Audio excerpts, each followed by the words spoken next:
The Stanford prison experiment was an attempt to investigate the psychological effects of perceived power, focusing on the struggle between prisoners and prison guards.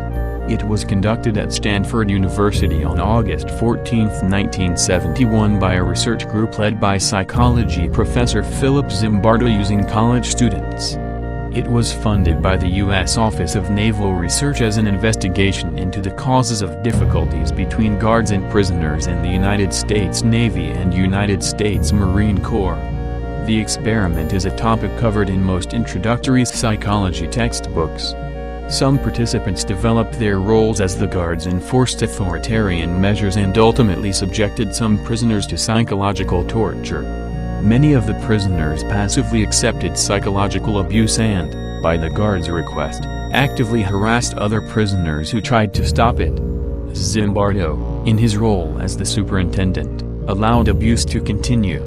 2 of the prisoners left mid-experiment, and the whole exercise was abandoned after 6 days following the objections of graduate student Christina Maslach, whom Zimbardo was dating. Certain portions of the experiment were filmed, and excerpts of footage are publicly available. After a relatively uneventful first day, on the second day the prisoners in Cell 1 blockaded their cell door with their beds and took off their stocking caps, refusing to come out or follow the guards' instructions.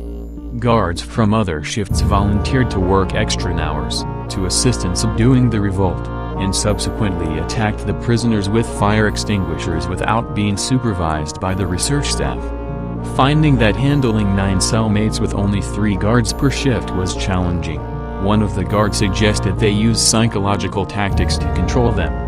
They set up a privileged cell in which prisoners who were not involved in the riot were treated with special rewards, such as higher quality meals. The privileged inmates chose not to eat the meal in commiseration with their fellow prisoners. After only 36 hours, one prisoner began to act crazy, as Zimbardo described. Number 8612 then began to act crazy, to scream, to curse, to go into a rage that seemed out of control. It took quite a while before we became convinced that he was really suffering and that we had to release him. Guards forced the prisoners to repeat their assigned numbers to reinforce the idea that this was their new identity. Guards soon used these prisoner counts to harass the prisoners, using physical punishment such as protracted exercise for errors in the prisoner count. Sanitary conditions declined rapidly, exacerbated by the guards' refusal to allow some prisoners to urinate or defecate anywhere but in a bucket placed in their cell. As punishment, the guards would not let the prisoners empty the sanitation bucket. Mattresses were a valued item in the prison, so the guards would punish prisoners by removing their mattresses, leaving them to sleep on concrete. Some prisoners were forced to be naked as a method of degradation. Several guards became increasingly cruel as the experiment continued. Experimenters reported that approximately 1/3 of the guards exhibited genuine sadistic tendencies. Most of the guards were upset when the experiment concluded after only 6 days. Zimbardo mentions his own absorption in the experiment.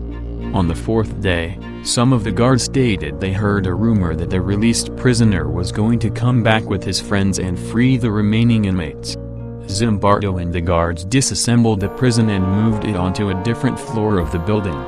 Zimbardo himself waited in the basement, in case the released prisoner showed up, and planned to tell him that the experiment had been terminated. The released prisoner never returned, and the prison was rebuilt in the basement. Zimbardo argued that the prisoners had internalized their roles, since some had stated they would accept parole even if it would mean forfeiting their pay, despite the fact that quitting would have achieved the same result without the delay involved in waiting for their parole requests to be granted or denied. Zimbardo argued they had no reason for continued participation in the experiment after having lost all monetary compensation, yet they did, because they had internalized the prisoner identity. Prisoner number 416, a newly admitted standby prisoner, expressed concern about the treatment of the other prisoners. The guards responded with more abuse. When he refused to eat his sausages, saying he was on a hunger strike, guards confined him to solitary confinement, a dark closet, The guards then instructed the other prisoners to repeatedly punch on the door while shouting at 416. The guards said he would be released from solitary confinement only if the prisoners gave up their blankets and slept on their bare mattresses, which all but one refused to do.